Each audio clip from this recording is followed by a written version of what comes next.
Hello everyone, Pallavi lifestyle आपनालोक सकलोके most welcome. আজি মই আপোনালোকৰ কাৰণে এটা ৰেচিপি লৈ আহিছোঁ। ৰেচিপিটো হৈছে মূলাৰ আচাৰ।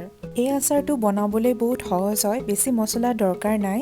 আহক মই কেনেদৰে বনাওঁ চাওঁচোন। এনেদৰে মই 7টামান মূলা লৈ লৈছোঁ আৰু ভালদৰে ধুই লৈছোঁ মই। আপোনালোকে দেখিছে এই মূলাটোৰ বাকলিটো ৰঙা হয়, বগাটো পায়, কোনো কথা নাই, আপুনি যোনটো ল'লেও হ'ব। মই ৰঙাটো পালোঁ, সেইকাৰণে মই ৰঙাটোৱে ল'লোঁ। তাৰ পাছত মই এনেদৰে ভালকৈ ওপৰখিনি চাফা কৰি ল'লোঁ।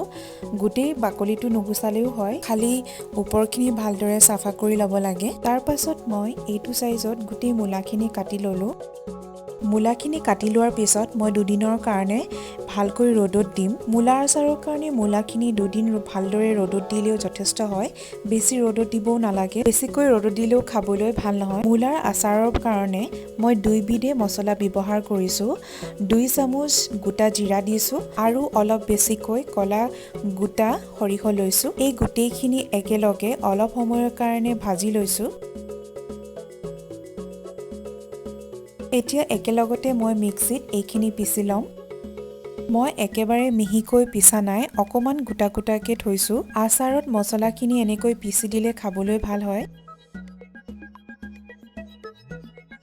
এতিয়া মই শুকুৱাই লোৱা মূলাখিনিত প্ৰয়োজন অনুসৰি নিমখ দিছোঁ, 1 চামুচ ৰেড চিলি পাউডাৰ আৰু আধা চামুচ হালধি পাউডাৰ দিছোঁ আৰু পিচি লোৱা মছলাখিনিও ইয়াতে দি দিছোঁ।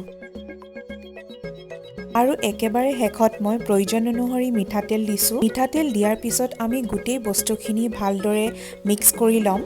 এইখিনিতে মই কথা এটা কওঁ, মূলাৰ লগত মই জলকীয়াও ইউজ কৰিছোঁ। মূলাৰ দৰে মই কেঁচা জলকীয়া কেইটামান দীঘল দীঘলকৈ ফালি মই তেনেকৈ শুকুৱাই ল'লোঁ আৰু মূলাৰ লগত মই মিক্স কৰি লৈছোঁ।